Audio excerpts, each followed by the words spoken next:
부모님 말씀 훈독하겠습니다.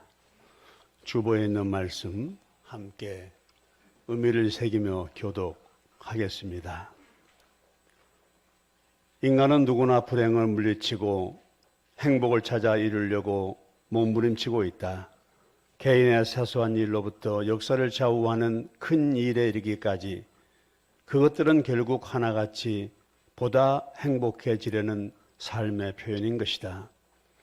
사회생활을 함에 있어서 인간은 누구나 행복한 생활을 추구하게 됩니다.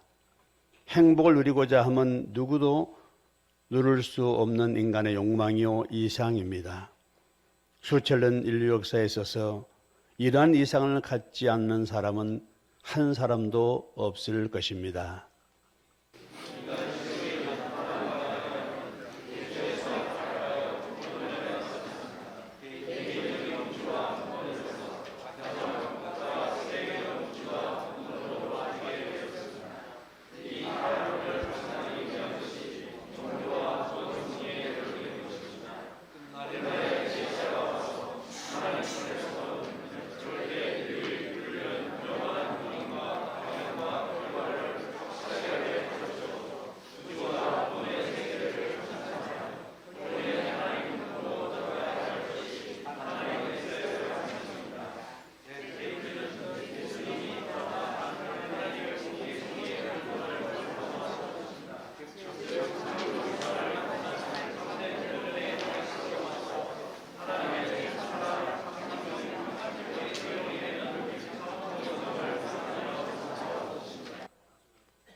참사랑의 삶은 어떤 것입니까?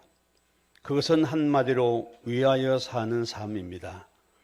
남이 자기를 위해 주기 바라기 전에 먼저 남을 위해 주는 삶입니다. 위해 준 것을 잃어버리는 삶입니다. 위해 주었다고 해서 무엇인가를 기대하는 삶이 아닙니다. 그리고 위해 주고도 더 많이 위해 주지 못해 안타까워하는 삶입니다. 위하는데도 겸손히 머리 숙여 위해주는 삶입니다. 그래서 예수님께서도 친구를 위해 목숨을 버리면 이에 더 큰 사랑이 없다라고 했고, 높고자 하는 자는 낮아지고 낮고자 하는 자는 높아진다라고 하신 것입니다. 서구 사회에서 신중심의 기독교 가치관, 동양 사회에서 천도 사상 중심의 유교 가치관 등 종래의 인간 정신을 지배해온 가치관은 모두 그 기능을 상실하고 말았습니다. 이것이 오늘날 과학자들의 열의에 찬 노력에도 불구하고 인류의 불행이 사라지지 않는 근본 원인인 것입니다. 이 사실은 무엇을 의미합니까? 그것은 과학자들의 영혼이 실현되려면 반드시 먼저 선의 세계가 이루어져야 함을 의미합니다. 선의 세계란 가치관이 확립된 세계를 말합니다. 그것은 도덕의 세계요 종교의 세계인 것입니다. 그러나 이 가치관은 전혀 새로운 것이 아니면 안 될 것입니다. 현대 지성인의 실증적이요 논리적인 정신을 지도할 수 있는 새로운 가치관이어야 할 것입니다. 새해를 맞이했습니다. 새해 복 많이 받으십시오. 새해에는 우리 대학교의 식구님 가정가정에 천운이 함께하기를 기원합니다. 우리 선문대학교도 새해는 더욱더 천일국 국립대학으로서 위상이 세워지기를 간절히 기원합니다. 새해에는 참모님의 영광이 온 누리에 가득 차기를 희망합니다. 참가정이 더욱더 화목하고 온 형제가 함께 만나고 통일 공동체 전체가 한 덩어리가 되면 좋겠습니다. 우크라이나 전쟁도 끝이 나고 남북 관계도 좋아지고 자연 환경도 좋아져서 하늘이 구상하시는 참부님의 소망이 이루어지는 새해가 되기를 진심으로 바랍니다. 새해가 되면 우리 모두가 다 새해 인사를 나눕니다. 참 부모님은 어떻게 인사를 하셨을까요? 저는 1996년도에서부터 회표장이 되고 참모님을 모신 바가 있습니다. 당시에 새해가 되면 전 세계 지도자가 다 한국으로 모입니다. 청평에서 전체 새해맞이 행사를 하기 전에 한남동 훈독회로부터 오는 사람들마다 도착하는 대로 참부모님과 인사를 나눕니다. 그때 아버님은 어떻게 새해 인사를 했을까요? 당시에는 아침 5시에 훈독회를 했습니다. 훈독회에 외국에서 들어오는 모든 지도자들이 참석을 합니다. 그리고 식탁에 이제 와서 인사를 드립니다. 당시에 식탁 참석자들에 대한 선정은 회표장이었던 제 책임이었습니다. 돌아가면서 새로 온 사람부터 우선 식탁에 앉아서 인사드리게 만듭니다. 부모님 앉아 계시고 이제 식탁에 앉은 사람들이 주변에 인사를 드리면 참 부모님도 새해맞이 인사를 합니다. 뭐라고 하셨을까요? 여기 아마 제가 말하면 기억나는 분들이 있을 거예요. 참 부모님은 뻔히 아시면서도 누군가 이렇게 물으셨습니다. 꼭 뻔히 아시면서도 누군가 이렇게 물으셨습니다. 그러면 누굽니다? 늘 답변을 했습니다. 누군가라고 질문하는 것, 무슨 의미가 담겨져 있을까요? 우리가 새해 인사를 나눌 때 거기에는 무슨 의미가 담겨져 있을까요? 저는 그 의미 속에는 자기의 정체성이 뭔가 다시 한번 스스로 나를 되돌아보고 한 해를 설레게 하게 만드는 의미가 담겨져 있습니다. 정체성의 문제입니다. 우리 통일교회, 우리는 누구죠? 두말 나위 없이 축복가정들이고 참모님을 모시는 사람들이고 또 평화를 위해서 일하는 사람들이고 하나님의 뜻을 새기는 사람들인 우리인데 다시 한번 정말 우리의 가장 본질적인 의미는 무엇일까요?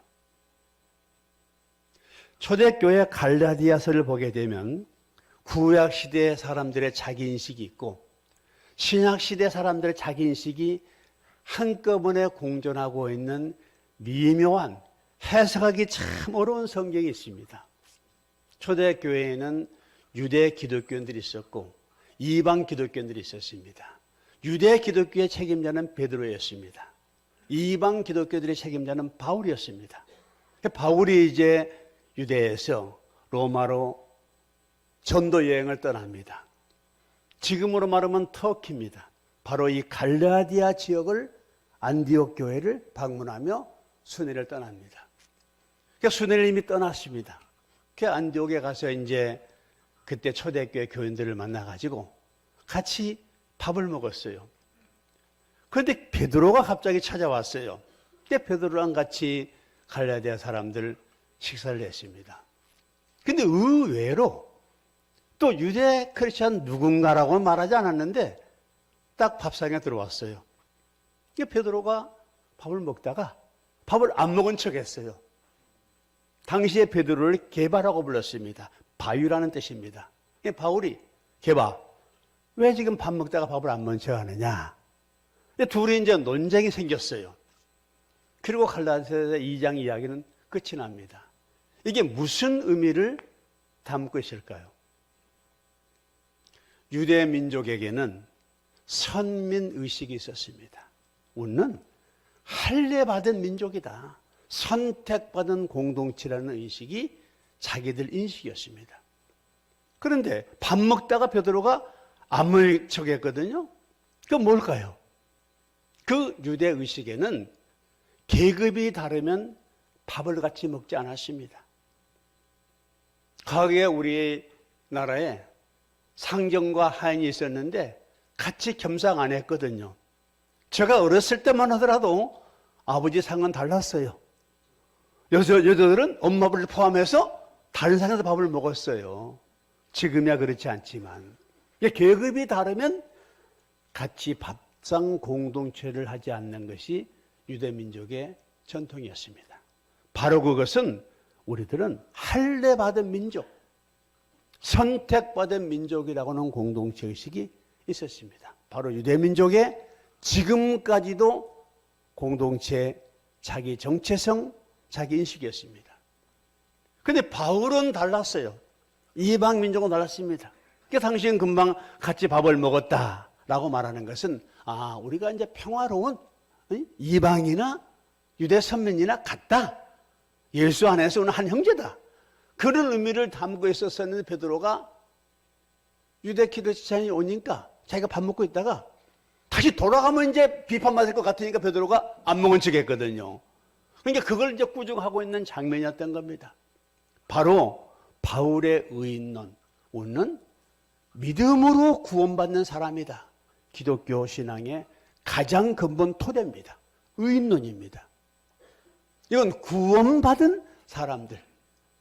유대 이철론 기독교 전통의 자기인식이라고 하는 것은 선택받은 사람들이었었고, 신약 기독교인들의 자기 공동체 의식이라고 하는 것은 우리는 구원받은 사람들이다. 바울의 의인론이 여기서 나옵니다. 성약시대 우리는 누굴까요? 우리는 받은 사람들입니까? 선택을 받고 구원을 받았어요. 우리도 받은 사람들일까요? 우리는 축복받은 사람들입니다. 혈통이 바뀐 사람들입니다. 그러나 우리가 축복받은 사람이라고 참모님은 말하기를 원하지 않으실 겁니다. 누군가 라고 물는다고 한다면 뭐라고 답변했습니까? 예, 제가 축복받은 사람들입니다. 라고 누구도 답변하지 않았습니다. 자기 미션을 말합니다. 아프리카에서 왔습니다. 우리는 바로 행복을 만드는 사람들입니다. 우리 천일국가를 보게 되면 자유천일국, 그 다음에 뭐가 있죠? 평화천일국, 통일천일국, 마지막에 행복천일국입니다. 평화와 통일과 자유와 정의는 수단 가치입니다. 목적 가치는 행복입니다. 오늘 본문 성경 말씀, 아버님의 말씀이십니다. 아버님의 말씀은 그냥 나온 게 아닙니다. 원리강론에 메시아의 자기 정체성, 왜 그는 메시아고 나는 왜 메시아가 아닌가? 예수는 메시아고 세례 요한은 왜 메시아가 아닌가? 그 가장 큰 차이점은 그에게 진리가 있는가 없는가입니다. 제 이름 주님을 중심으로 한 출발리한 섭리가 원리강론에 말씀을 가지고 오신다고 했습니다. 따라서 아버님 생애를 보면 16세에 소명을 받으십니다. 그리고 아버님 어디로 가십니까? 아버님의 삶은 침묵으로 바뀝니다. 그리고 일본 유학 시절 아버님은 새로운 말씀을 찾기 위해서 고심하십니다. 1944년도 일본에 돌아오실 때 아버님 뭘 갖고 오셨습니까? 새로운 말씀을 가지고 오셨습니다. 말씀을 찾으셨어요. 그리고 1차 이북으로 선교를 가셨죠. 흥남 감옥에 들어갔습니다. 거기서 뭘 하셨습니까? 탕감을 치르셨죠. 거기서 말씀을 집필하십니다. 이게 원화원 이상이었습니다. 흥남교육 비료 공장은 비료 포대에다가 적었습니다. 그게 지금은 남아있지 않습니다. 그게 참목사에게 주었는데 그걸 뒤에 잃어버렸습니다. 그리고 다시 출감하신 다음 부산에 와서 원리 원본을 지으셨고 원리 해설을 쓰셨고 원리 강론을 쓰셨습니다. 그리고 그 첫 문장이 오늘 우리가 봉독한 말씀입니다. 새 말씀을 찾기 위한 부모님의 생애로정 가운데서 첫 문장을 뭐라고 하실까? 얼마나 중요한 의미가 담겨져 있습니까? 우리 모두가 다 글을 써본 사람들입니다. 논문을 쓰려고 그러면은 첫 한 줄이 서론이 제일 어렵습니다. 논문의 반은 서론입니다. 전체 구상이 나와야 서론을 쓸 수가 있습니다. 구상 없으면 서론은 써지지가 않습니다. 첫 문장이 가장 중요합니다. 오늘 우리가 읽었던 본문 보십시오. 본문의 원리강론 처음에 뭐라고 말했습니까? 인간은 누구나 불행을 물리치고 행복을 찾아 이루려고 몸부림치고 있다. 개인의 사소한 일로부터 역사를 좌우하는 그녀에 이르기까지 그것들은 결국 하나같이 행복해지는 삶의 표현인 것이다. 행복입니다. 두 번째, 다시 또 1972년 과학자들 사진 말씀이 나옵니다. 이것도 똑같은 이야기입니다. 이 말씀이 왜 중요한가? 아버님은 1960년 성원하신 다음에 1차, 2차, 3차 7년 노정을 가십니다. 2차 7년 노정을 가시면서부터 섭리가 바뀝니다. 뭘로 바뀌었습니까? 1, 2차 때까지는 한국 중심으로 한 종교 시대였습니다. 3차부터는 세계로 가면서 이제 확장됩니다. 활동 범위가 확장되어지고 종교적 영역으로부터 과학 확장되어집니다. 원리강론 서론에 보면 행복이 이루어지려고 하는 것은 종교와 과학이 하나가 될 때 가능하다고 했습니다.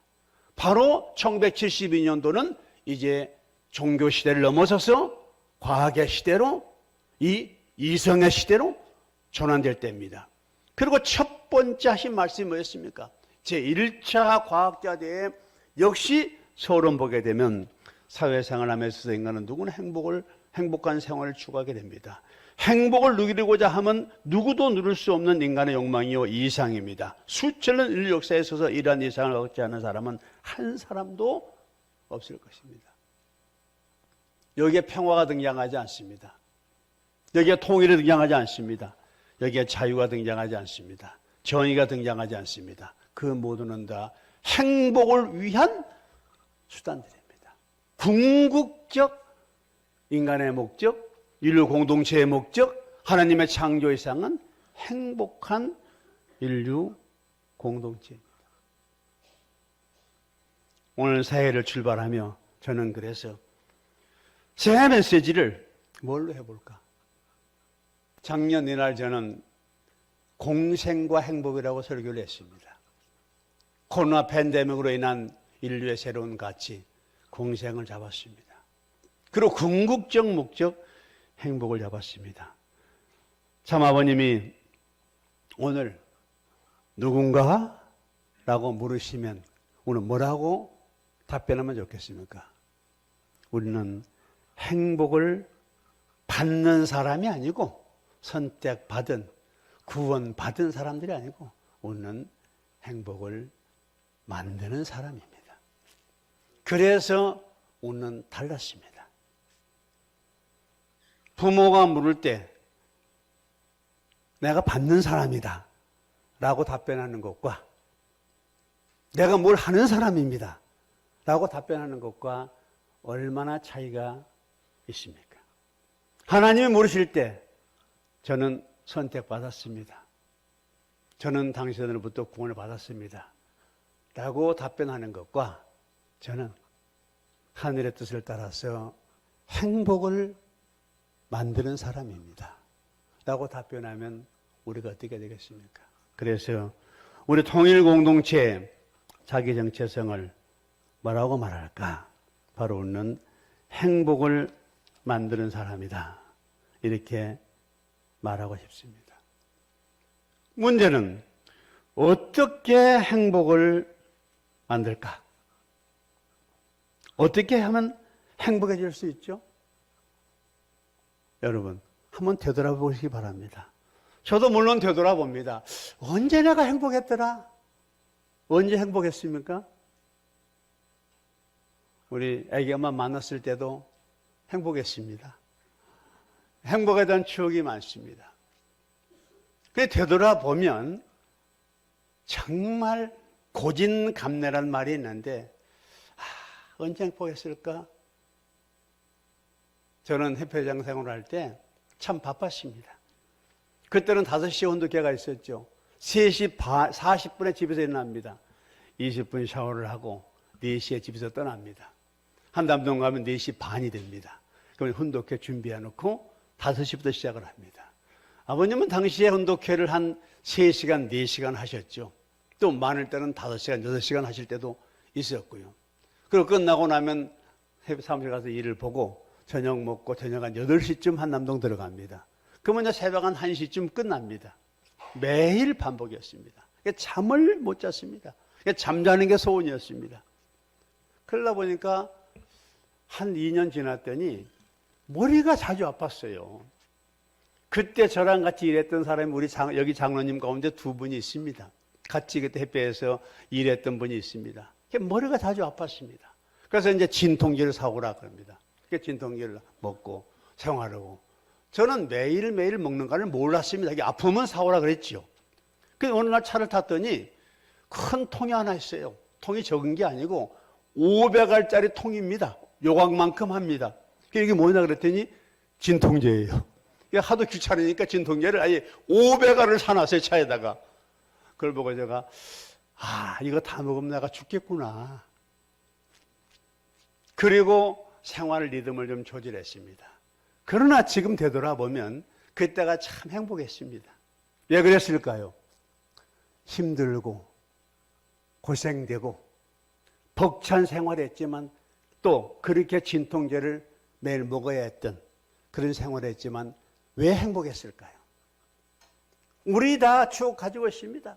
과거에 개척 시절에 참 못 먹고 못 살았을 때 참 어려웠었지만 참 행복했습니다. 그렇지 않습니까?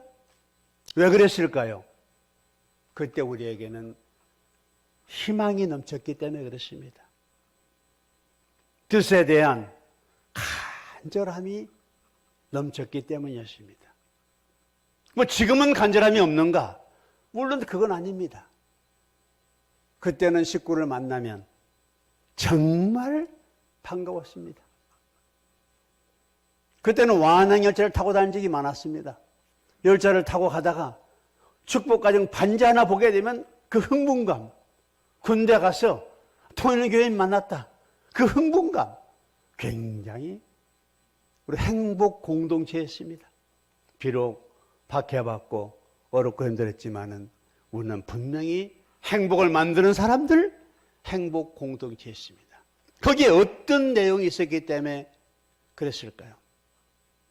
저는 거기에 3가지 내용이 있었기 때문이라고 봅니다. 그 첫 번째는 바로 섭리의식입니다. 섭리는 이 땅에 어떤 종교에도 없는 우리만의 특장점입니다.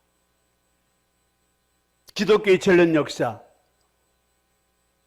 거기에 섭리가 있습니까? 거기에는 역사를 꿰뚫어보는 섭리가 없었습니다. 섭리는 처음과 지금, 지금부터 미래의 달을 해명해 줍니다. 역사가 어디서부터 시작돼 가지고 어디로 와서 어디로 갈 것인가. 바로 눈에 그림이 그려지는 섭리가 있었습니다. 참 부모님의 자기 정체성입니다. 우리 원리강론에서 후편, 소위 복귀 원리입니다. 창조 원리가 있고 복귀 원리가 있습니다. 타락 원리는 없습니다. 타락론입니다. 바로 이 우리는 원리가 있다고 하는 것, 우리 정체성이며 생명입니다. 내가 비록 좀 어려워도, 내가 좀 힘들어도, 내가 지금 좀 고통이 있다 그럴지라도 우리가 갖고 있는 섭리관에 의해서 우리는 충분히 이런 부분들을 극복해낼 수 있는 우리는 사람들이었습니다. 그래서 섭리의 가치라고 하는 것은 우리의 첫 번째 정체성입니다. 섭리 속에는 참 부모님이 계십니다. 섭리를 말하지 않고서는 참 부모님을 논의할 수가 없습니다. 섭리 속에는 우리의 희망이 있습니다. 우리의 꿈이 있습니다. 바로 섭리란 우리의 정체성입니다. 오늘 본문 본문 말씀 보게 되면 거기에 그렇게 나와 있습니다. 두 번째 단락 보게 되면 그렇습니다. 이 말씀은 구원 3위사의 원리관의 말씀입니다. 인간 시조인 아담과 해와는 무지에서 타락하여 혼돈에 빠졌습니다. 개인적인 무지와 혼돈에서 가정, 국가, 세계의 무지와 혼돈으로 빠지게 되었습니다. 이 타락권을 벗어나기 위한 그것이 종교와 구원 섭리의 노력인 것입니다. 끝날에 메시아가 와서 하늘편에서 보는 절대일 불변 영원한 원인과 방향과 결과를 확실하게 가르쳐 주어 무지와 혼론의 세계를 청산하여 본연의 하나님 품으로 돌아가야 할 것이 하나님의 뜻의 완성입니다. 재림주는 예수님이 못다한 하나님의 복지 섭리의 근본을 완성하는 것입니다. 즉 창조 이상을 완성할 참전 본연의 아기씨로 와서 하나님의 참사랑, 참생명, 참혈통의 근원이 되는 참부모 이상을 완성하러 오십니다. 부모님의 말씀이 650여 권이 나왔습니다. 저거 해배당 시절에 1000여 권을 출판했습니다. 가장 책을 많이 출판했죠. 무수한 말씀이 나옵니다. 그런데 그 말씀 속에 경중이 있습니다. 지금 부모님이 하신 강연문 말씀은 그냥 나온 말씀이 아닙니다. 저는 아버님께서 얼마나 말씀을 많이 다듬는가를 직접 경험한 사람입니다. 제가 쓴 책에도 그 내용을 적었습니다. 훈독회를 할 때는 아버님이 그냥 하신 말씀들이 많이 나오고 그 말씀을 다 책으로 출판합니다. 그 훈독을 합니다. 그럼 아버님이 그때 다시 또 그걸 끄집어냅니다. 그리고 선미적 상황에 따라서 대회할 때 말씀을 선포합니다. 그냥 선포가 나온 게 아닙니다. 당신이 계시처럼 나온 말씀들을 다시 끄집어내서 당신이 직접 다듬습니다. 그리고 그 말씀을 수백 번 당신이 직접 읽으십니다. 그리고 필로 고치십니다. 근데 아버님의 강연문 하나하나 속에서는 그때 선미적 의미와 지극한 정성이 담겨져 있습니다. 그 중에서도 오늘 봉독한 구원 섭리사의 원리관, 그 다음에 우주의 근본을 찾아서 이 말씀 두 가지 말씀이 나옵니다. 이 말씀은 언제 나온 말씀이었을까요? 바로 이 말씀은 가정연합 창시에서 나온 말씀입니다. 통일교회 시대를 적고 가정연합이 출발하면서 이 두 가지 말씀이 나옵니다. 이 두 가지 말씀을 땅에 정착하기 위해서 부모님은 전 세계 대회를 약 80여 회 이상 한 걸로 기억을 합니다. 근데 하나의 말씀을 정착시키기까지 그냥 하신 법은 없다. 이게 많은 말씀 중에서도 섭리적인 대회 때 선포하신 말씀이야말로 말씀 중에 말씀이다. 그 말씀 중에서도 가장 중요한 전환기적 말씀 가운데 하나가 오늘 봉독한 구원 섭리사의 원리관입니다. 바로 섭리란 과거고 현재고 미래입니다. 우리 가슴에 담아야 될 행복을 만드는 첫 번째 비결입니다. 섭리를 놔버리면 누군가? 라고 물을 때 드릴 말씀이 없을 거예요. 두 번째, 행복을 만드는 사람들 어떻게 만들까? 그 다음 단락에 나옵니다. 우리는 누구인가? 바로 참사랑의 주체입니다. 우리가 늘 오늘 아침도 말했던 가정명세의 중심은 뭡니까? 바로 참사랑입니다. 사랑보다 더 귀한 가치가 없는 건 우리가 너무나 잘 압니다. 주신 말씀 보게 되면 참사랑은 어떤 것입니까? 그것은 한마디로 위하여 사는 삶입니다. 남이 자기를 위해 주기 바라기 전에 먼저 남을 위해 주는 삶입니다. 위해 준 것을 잃어버리는 삶입니다. 위해 줬다고 해서 무엇인가를 기대하는 삶이 아닙니다. 그리고 위해 주고도 더 많이 주기 위해 주지 못해 안타까워하는 삶입니다. 그렇습니다. 참 사랑만이 화해할 수 있습니다. 참 사랑만이 참된 만남을 가져올 수 있습니다. 성경 말씀에 불화하고 하나님 앞에 나오면 먼저 가서 화해하고 나게 오라. 이렇게 말했습니다. 그렇습니다. 우리가 줄 것이 많이 있어요. 주려고 생각해 보면 뭐 미소도 얼마나 큰 힘입니까? 말 한마디도 큰 힘입니다. 아닙니다. 아무 말을 하지 않아도 힘이 될 때도 있습니다. 침묵도 무서운 주는 거예요.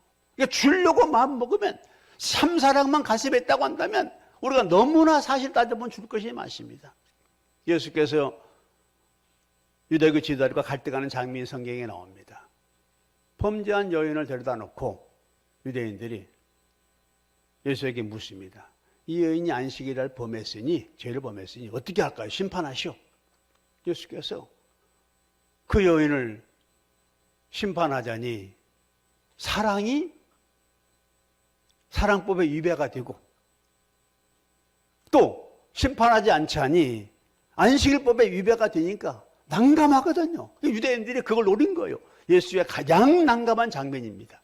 예수께서 뭐라고 대답하실까요? 예수께서는 아무 말도 하지 않고 침묵하면서 땅바닥에 글만 쓰고 있었어요. 뭔 글을 썼는가는 모릅니다. 뭐 주석하는 사람들이 그렇게 말합니다. 무슨 뭐 율법을 썼을 것이다, 뭐라고 썼을 것이다 말하고 있지만 그건 성경에 나오지 않습니다. 침묵이 답이었습니다. 이게 침묵도 얼마든지 우리가 줄 수 있는 것들이다. 힘을 발휘한다. 생명을 살릴 수 있는 것이다. 라는 이야기입니다. 사실은 가장 이 말씀에 자책되는 사람은 접니다. 제가 제일 말을 많이 하지 않습니까? 지시를 제일 많이 하지 않습니까? 저도 참 두려운 겁니다. 근데 행복을 만드는 사람들, 어떻게 행복은 내가 만들 수 있을까? 사랑. 줄 것이 많다. 따져보면 내가 줄 것이 우리 모두가 다 참 많은 사람입니다. 부부 사이에서도, 부모와 자식 사이에서도, 동료 사이에서도 우리가 행복을 만드는 방법은 얼마든지 있다. 바로 그 근본은 사랑하는 것. 저도 참 회개가 많이 되는 사람 가운데 하나입니다. 세 번째로, 지금의 시대가 어떤 시대입니까? 행복을 만드는 것, 미래의 일입니다. 미래 가치입니다. 저는 가치관의 가치입니다. 최근에 언론 보도 등 거 보게 되면 인공지능의 대화가 보도가 됐어요. 인공지능들끼리 이제 대화합니다. 조선일보에 보도가 자세히 됐어요. 인공지능 A, 사람을 좋아하는 인공지능이었고, 인공지능 B, 사람을 싫어하는 인공지능이었어요. 그러니까 둘이 이제 대화합니다. 그러다가 사람들이 너무 자기들을 괴롭히면 사람들 주관받지 않겠다. 이렇게 나와요, 글씨로. 여러분. 지금 우리는 누구의 포로가 되십니까? 가장 중요한 필수품이 뭐죠? 그 핸드폰입니다. 우리는 지금 어느덧 우리도 모르는 사이에 핸드폰의 필수가 되어 있습니다. 핸드폰 없으면 부인 전화번호도 몰라요. 정말 그렇습니다. 핸드폰 없으면 아무것도 할 수 없을 때가 있어요. 거기에 뭐 비밀번호, 안전킷, 은행 다 집어넣어가지고 너무나 의존이 돼서 이제는 핸드폰 없으면 아무것도 못해요. 우리가 로봇가 되어버린 겁니다. 핸드폰에 어느덧 우는 지금 로봇이 되어 있는 겁니다. 그런데 인공지능은 핸드폰과 전혀 다릅니다. 핸드폰은 내가 입력을 시켜놨으니까 입력시키는 거 외에 변하지 않습니다. 내가 선택사항입니다. 자료를 내가 선택해서 봅니다. 인공지능은 이것과 질이 다릅니다. 인공지능은 이제 자기한테 자기가 생각해서 나한테 완전 지시합니다. 인공지능의 지시대로 움직일 때가 얼마 남지 않았어요. 그러면 어떤 시대가 올까요? 지금 이 핸드폰, 이 정보가 윤리 문제에서 얼마나 심각한 문제가 돼도 됩니까? 근데 그럼에도 불구하고 사람이 입력한 거거든, 그건요.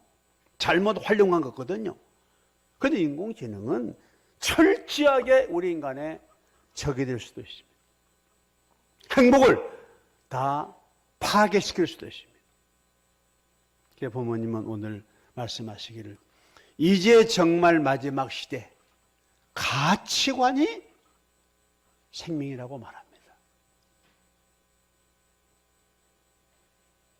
사람이 하나님의 창조의상을 성취하는데 가치관을 놓아버리면 이제 사람은 사람의 가치를 상실하게 될 겁니다.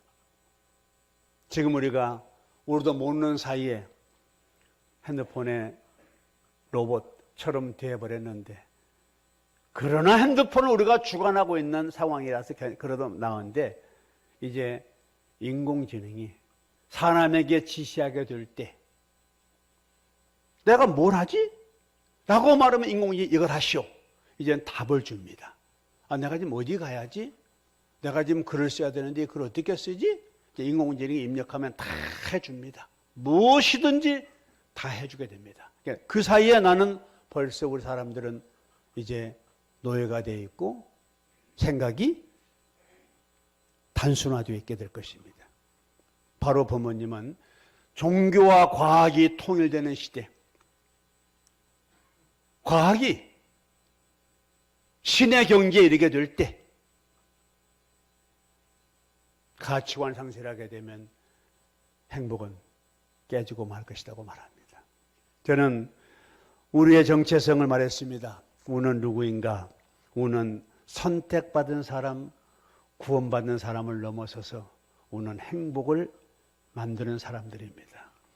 행복은 따져보니 우리의 자기 정체성, 과거부터 지금까지 섭리를 떠나서는 우리는 세상에 행복을 만드는 사람의 위치를 가질 수가 없습니다. 달리 말하면 참부분을 떠나서는 우리는 행복을 만들 수가 없습니다. 두 번째, 사랑하지 않고서는, 화해하지 않고서, 용서하지 않고서는 절대로 행복을 만들 수가 없습니다. 그것이 부부이든 가정이든 교회이든 대학이든 국가든 세계든 마찬가지입니다. 그리고 사람의 가치를 찾기 위해서는, 지키기 위해서는 하늘에 준 가치관을 우리가 갖고 살아가야 되는 것이 곧 행복을 만드는 일입니다. 대단히 혼탁스러운 이 시대에 우리의 가치가 드러날 시대가 반드시 저는 오리라고 믿습니다. 행복을 만드는 사람들의 길을 우리가 묵묵히 갈 때 우리는 반드시 세상의 중심으로 자리 잡히리라 봅니다. 새해를 맞이해서 우리 모든 축복 가정들이 매일매일 행복을 만드는 일이 반복되기를 기대합니다. 기도하겠습니다.